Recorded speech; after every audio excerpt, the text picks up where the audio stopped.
Assalamualaikum warahmatullahi ta'ala wabarakatuh. Waalaikumsalam warahmatullahi wabarakatuh. Ibu, ini hari-hari terbaik di dunia, 10 hari pertama bulan Dzulhijjah.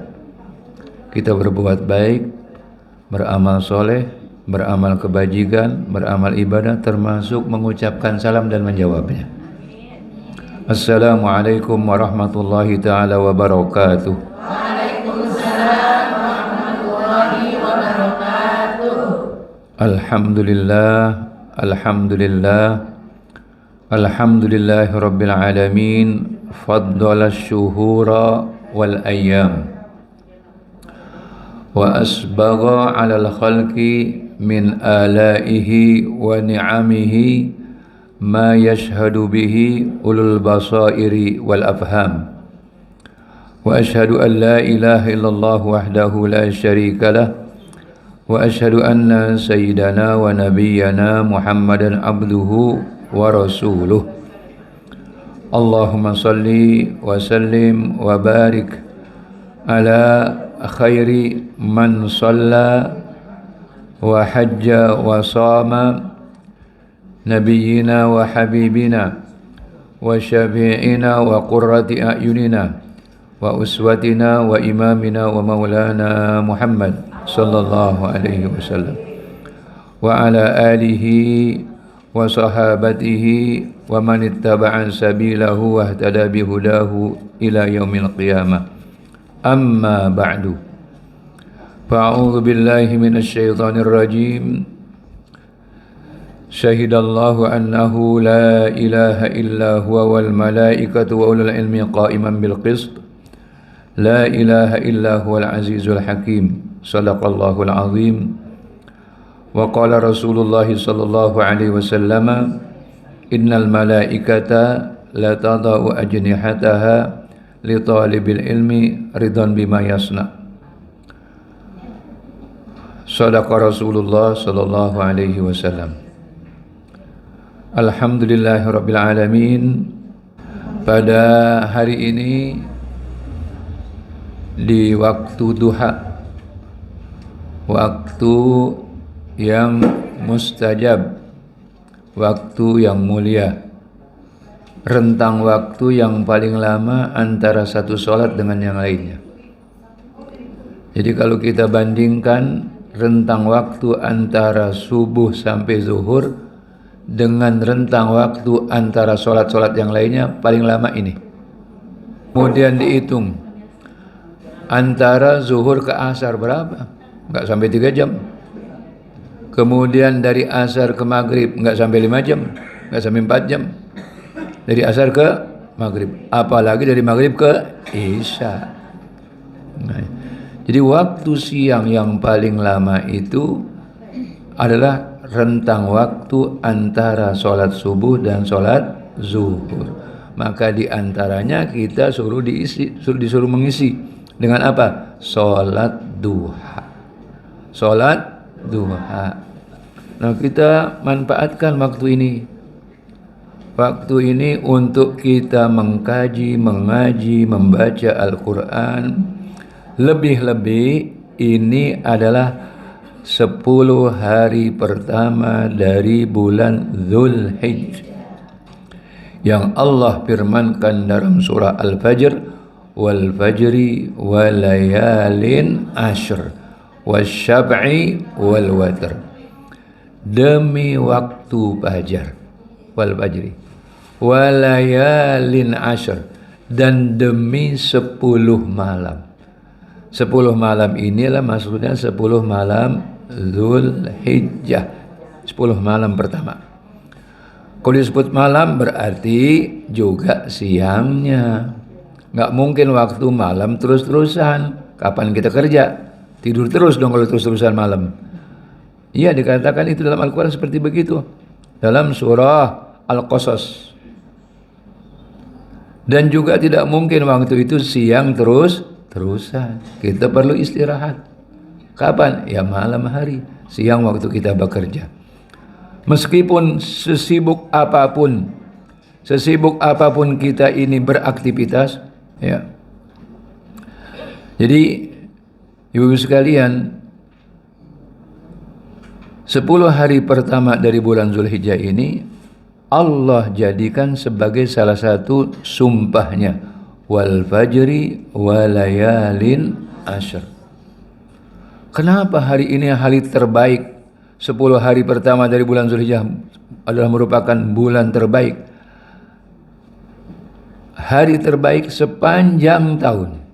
Kenapa? Karena pada 10 hari pertama bulan Zulhijjah ini terhimpun semua ibadah, ya sholatnya, ya saumnya, ya hajinya,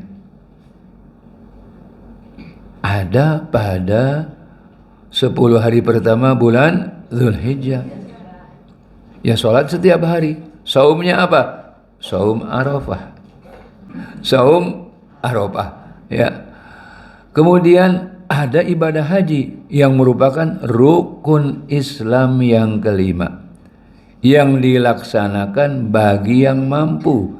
Saudara-saudara kita yang sekarang sudah berangkat berada di Mekah ataupun di Madinah, mereka akan berkumpul. Kapan? Mereka mulai kumpul dari hari Tarwiyah. Tanggal 8 Zulhijjah mereka Tarwiyah ke Mina. Kemudian tanggal 9 mereka kumpul di Padang Arafah untuk wukuf yang merupakan puncak ibadah haji. Haji seseorang tidak sah kalau dia tidak ikut wukuf. Maka disabdakan oleh Nabi kita Muhammad sallallahu alaihi wasallam, al-hajju Arafah. Haji itu puncaknya pada saat wukuf di Arafah. Dan sebaik-baik doa yang dipanjatkan pada hari Arafah, khairud du'ai du'a'u yaumi Arafah. Maka 10 hari pertama ini enggak lama. Ya. Saya tidak akan berbicara masalah perbedaan hari kelima, hari keenam, itu tidak saya akan bicarakan di sini. Yang penting yang harus saya sampaikan, mari kita manfaatkan 10 hari pertama ini dengan berbagai amal soleh yang kita mampu. Mampunya banyak baca Al-Quran, kerjakan. Mampunya banyak bersedekah, kerjakan. Mampunya banyak sholat sunnah, kerjakan. Mampunya menolong orang, kerjakan. Silaturahim, jenguk orang sakit, takziah, segala amal kebajikan. Ini terbaik dilakukan pada 10 hari pertama. Ya. Maka salah satu yang menjadi kegiatan kita yaitu khatmul Quran. Ya, alhamdulillah ya, kita semuanya dalam keadaan sehat afiat. Alhamdulillah. Bisa ketemu kembali, bisa berkumpul lagi dalam kebaikan. Pertemuan kita paling menyenangkan, paling membahagiakan pertemuan di dalam thalabul ilmi. Karena dengan begini kita silaturahim. Kita bertemu, pertemuan kita lillahi ta'ala. Enggak ada urusan ini, enggak ada urusan itu. Hanya karena Allah Subhanahu wa ta'ala. Itu paling enak. Ya. Pertemuan seperti inilah yang akan menjadi pertemuan yang awet. Bukan hanya di dunia, tapi juga akan berkelanjutan nanti di surga insyaallah. Ya, karena itu saya mengajak kepada ibu-ibu semuanya yang hadir dalam kesempatan ini, ya, untuk selalu bersemangat thalabul ilmi. Ya, enggak ada alasan saya udah tua, enggak ada. Ya. Saya pernah ibu-ibu datang ke suatu pesantren, santrinya itu nenek-nenek. Santrinya nenek. Iya. Di mana? Di Jambi itu. Di Muara Tebo, tempatnya Makcik dulu. Itu di tepi Sungai Batanghari. Di saung-saung itu, di gubuk-gubuk, santrinya nenek-nenek. Jadi diantar sama cucu, dijemput sama cucu. Kata ibu-ibunya terbalik. Biasanya yang diantar cucu, yang dijemput cucu. Ini enggak, yang diantar nenek, yang dijemput nenek. Sekalian. Jadi menuntut ilmu itu tidak ada batasan umurnya. Nah ibu-ibu ya sesempatnya. Kalau masuk sekolah nggak ada yang terima. Yang hadir di majelis taklim, hadir di pengajian, hadir di acara-acara ceramah peringatan Hari Islam, disitulah kita belajar. Di mana kita kumpul, di situ kita belajar. Di mana kita bertemu, di situ kita belajar. Ya, belajar dan menuntut ilmu tidak harus resmi, tidak harus resmi. Dan majelis ilmu lah majelis yang paling mulia, yang paling disenangi oleh Allah, yang paling disenangi oleh malaikat dan makhluk-makhluk yang lainnya. Di antaranya yaitu malaikat. Apabila ada satu majelis, malaikat itu ikut nimbrung. Paham nimbrung? Paham nimbrung? Nimbrung paham nggak? Ikut bergabung. Ikut bergabung malaikat. Ya. Makanya di saat kita berada di majelis ilmu, berada di majelis zikir, supaya jaga adab. Jaga adab. Adab yang paling pertama, yang paling utama adalah niatnya yang ikhlas lillahi ta'ala. Yang kedua, jaga ketenangan. Jangan ngobrol, apakah itu obrolan dengan bisik-bisik, apalagi kencang. Ya. Karena malaikat itu paling anti dengan majlis di mana di majlis itu ada orang ngobrol. Pengajian sedang disampaikan, ilmu sedang disampaikan, ngobrol, itu malaikat nggak jadi bergabung. Nggak jadi bergabung. Ini pernah terjadi di zaman Nabi kita Muhammad Sallallahu Alaihi Wasallam. Jadi ada orang sedang berkumpul gitu untuk mendengar pengajian, untuk berzikir. Tampak akhirnya itu ada sinar, ya, terang benderang itu naik dari tempat itu. Ditanya kepada Nabi kita Muhammad Sallallahu Alaihi Wasallam, kenapa itu? Itu karena malaikat yang akan bergabung atau yang bergabung itu mendengar dan melihat ada orang yang mengobrol. Kata salah seorang guru, dan saya dengar ini lebih dari 2 kali dari seorang habaib. Jadi kalau pengajian sedang disampaikan, Al-Quran sedang dibacakan, ceramah sedang disampaikan, ada orang yang ngobrol, itu dikhawatirkan orang itu nanti kalau mati su'ul khotimah. Ini saya dengar udah lama gitu. Kemudian saya pernah dengar lagi di Masjid Al-Mubarakah dari salah seorang kiai. Kenapa? Karena perintah Allah kepada kita, wa idza quri'al Qur'anu fastami'u lahu wa ansitu la'allakum turhamun. 2 diperintahkan. Istami'u, dengarkan. Jadi kalau pengajian itu bukan kedengaran, bukan didengarkan. Beda kedengaran dengan didengarkan. Kalau kedengaran itu nggak sengaja. Ada orang nih lewat di jalanan samping musola nih. Ya, saya lagi ngomong, kedengaran sama dia. Kedengaran dia sama dia. Dia nggak sengaja, dia lagi lewat. Dia nggak sengaja datang ke tempat ini, tapi dia dengar saya bicara di tempat ini. Ini sebagai salah satu contoh. Nah kalau ibu-ibu datang kemari sengaja ingin mendengarkan, istami'u, dengarkan, wa ansitu, dan perhatikan. Dan perhatikan, apalagi Al-Quranul Karim, ini yang diperintah oleh Allah Subhanahu wa Ta'ala. Maka mari ibu-ibu sekalian, kita laksanakan khatmul Quran, ya. Khatmul Quran itu menyediakan air, karena doa mustajab itu diantaranya ada doa yang kita ucapkan dalam khatmul Quran. Bagaimana dia mustajab? Mustajab karena disaksikan oleh ribuan malaikat. Kalau kita menghatamkan Al-Quran itu disaksikan oleh ribuan malaikat ikut mendoakan. Dan doa malaikat pasti mustajab. Karena malaikat enggak punya dosa. Jangankan dosa yang mubah saja tidak dikerjakan oleh malaikat. Ibu sekalian, mari kita mulai khatmul Quran dengan kita membaca suratul Fatihah. Kita niatkan segala kebaikan. Kebaikan di antaranya ibu sekalian, kita doakan saudara-saudara kita yang dalam keadaan kurang sehat.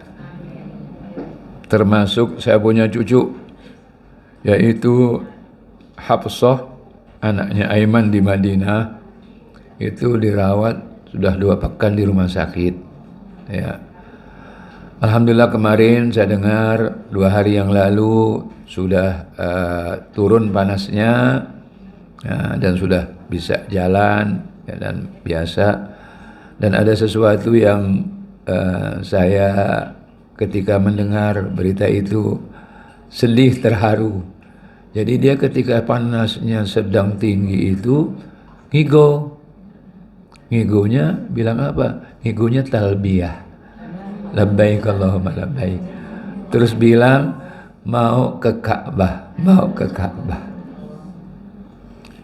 Itu yang bikin saya terharu. Ya, doakan mudah-mudahan lekas sembuh. Ya, amin Allahumma amin.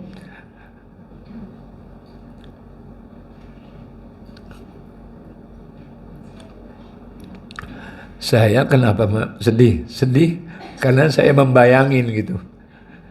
Sakit di mana-mana jauh dari keluarga. Iya ibu, beda. Kalau kita sakit di kampung sendiri dengan kita sakit di mana-mana. Saya ngalamin dulu di pesantren gimana kalau sakit. Juga ngalamin bagaimana kalau sakit waktu di Kairo, di Madinah. Saya kebayang seperti itu. Tapi itulah yang namanya kehidupan. Tidak pernah luput dari ujian dan cobaan, apalagi dalam rangka menuntut ilmu.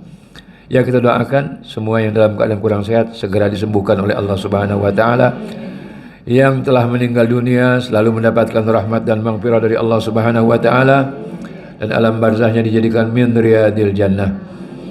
Dan mudah-mudahan kita semuanya yang masih berada di dunia ini selalu mendapatkan nikmat sehat afiat, dapat menjalani segala kewajiban kita, baik kewajiban ibadah ataupun kewajiban muamalah. Dan mudah-mudahan segala urusan kita dimudahkan oleh Allah Subhanahu wa taala, dan Allah Subhanahu wa taala memberi kepada kita nikmat istiqamah. Istiqamah dalam kebaikan, istiqamah dalam taat kepada Allah, istiqamah dalam berbuat kebajikan, dan mudah-mudahan Allah memberi kepada kita usia yang panjang dalam taat kepada Allah Subhanahu wa taala, umur, rezeki, keturunan yang diberkahi oleh Allah Subhanahu wa taala, ilmu yang diberkahi oleh Allah Subhanahu wa taala, kehidupan kita diberkahi oleh Allah Subhanahu wa taala, dan di saat kita dipanggil oleh Allah Subhanahu wa taala kita meninggal dalam keadaan husnul khatimah. Ala hadin niyah wa bi kulli niyatin sa'iyatin thayyibatin hasanah jalibah li kulli khair dabi'an kulli syarr wa ila hadratin nabiyil mustafa rasulillah Muhammad sallallahu alaihi wasallam. Al-Fatihah.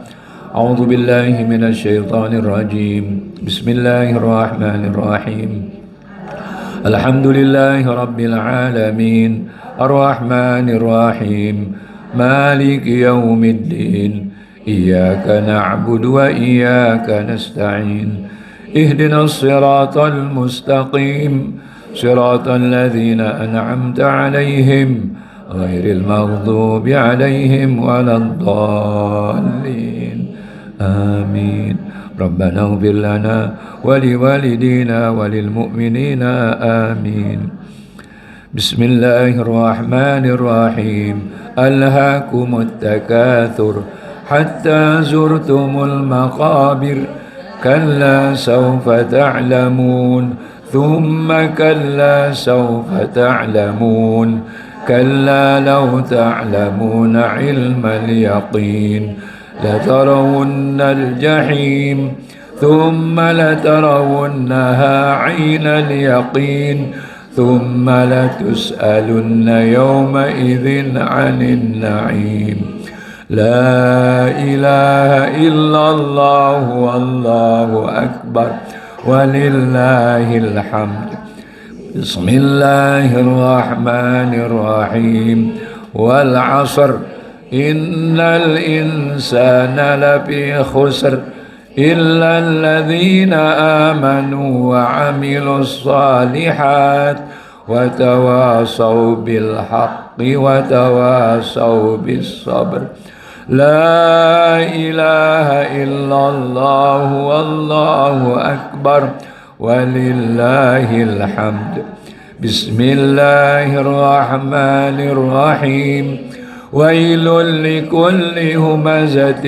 لمزة الذي جمع مالا وعدده يحسب أن ماله أخلده كلا لينبذن في الحطمة وما أدراك ما الحطمة نار الله الموقدة التي تطلع على الأفئدة إنها عليهم مؤصدة في عمد ممددة لا إله إلا الله والله أكبر ولله الحمد بسم الله الرحمن الرحيم ألم تر كيف فعل ربك بأصحاب الفيل ألم يجعل كيدهم في تضليل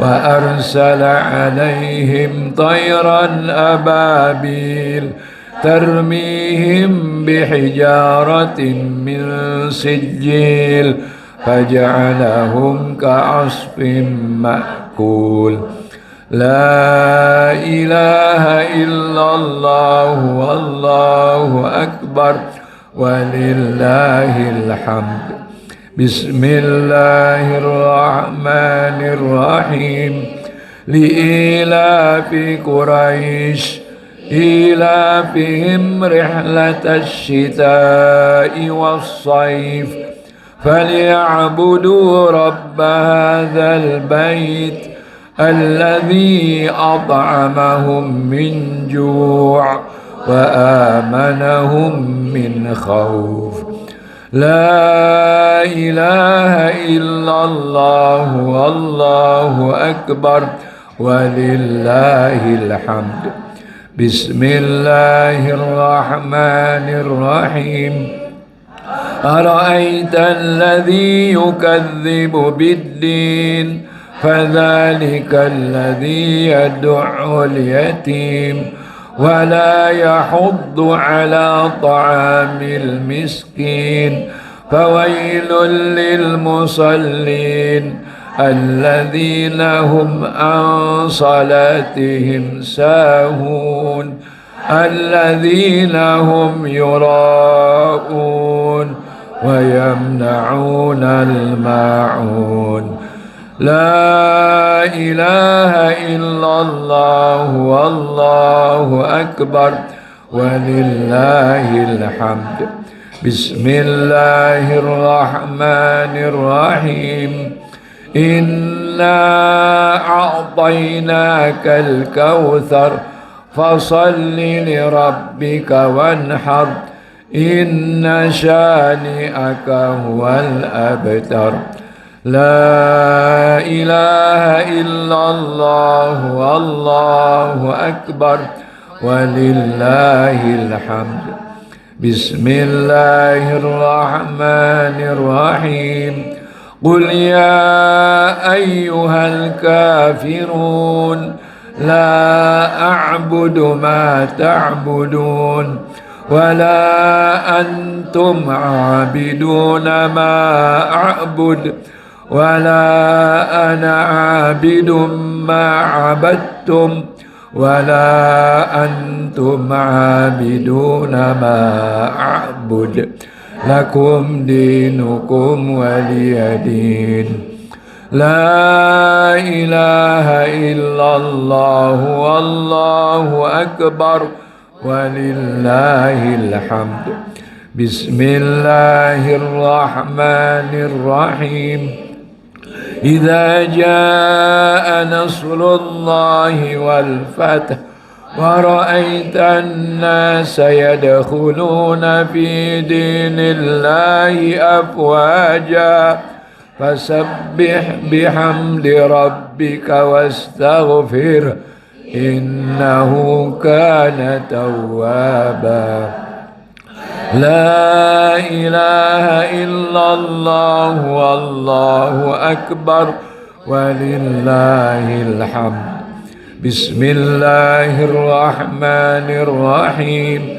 تبت يدا أبي لهب وتب ما أغنى عنه ماله وما كسب سيصلى نارا ذات لهب وامرأته حمالة الحطب في جيدها حبل من مسد.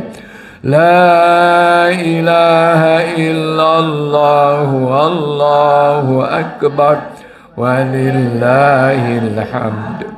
بسم الله الرحمن الرحيم. قل هو الله أحد الله الصمد لم يلد ولم يولد ولم يكن له كفوا أحد. بسم الله الرحمن الرحيم. قل هو الله أحد الله الصمد لم يلد ولم يولد ولم يكن له كفوا أحد. بسم الله الرحمن الرحيم. قل هو الله أحد الله الصمد لم يلد ولم يولد ولم يكن له كفوا أحد. لا إله إلا الله والله أكبر ولله الحمد. بسم الله الرحمن الرحيم. قل أعوذ برب الفلق من شر ما خلق ومن شر غاسق إذا وقب ومن شر النفاثات في العقد ومن شر حاسد إذا حسد. لا إله إلا الله والله أكبر ولله الحمد. بسم الله الرحمن الرحيم. قل أعوذ برب الناس ملك الناس إله الناس من شر الوسواس الخناس الذي يوسوس في صدور الناس من الجنة والناس. لا إله إلا الله والله أكبر ولله الحمد. بسم الله الرحمن الرحيم. الحمد لله رب العالمين الرحمن الرحيم مالك يوم الدين إياك نعبد وإياك نستعين اهدنا الصراط المستقيم صراط الذين أنعمت عليهم غير المغضوب عليهم ولا الضالين آمين. ربنا اغفر لنا ولوالدينا آمين. بسم الله الرحمن الرحيم. ألف لام ميم. ذلك الكتاب لا ريب فيه هدى للمتقين الذين يؤمنون بالغيب ويقيمون الصلاة ومما رزقناهم ينفقون.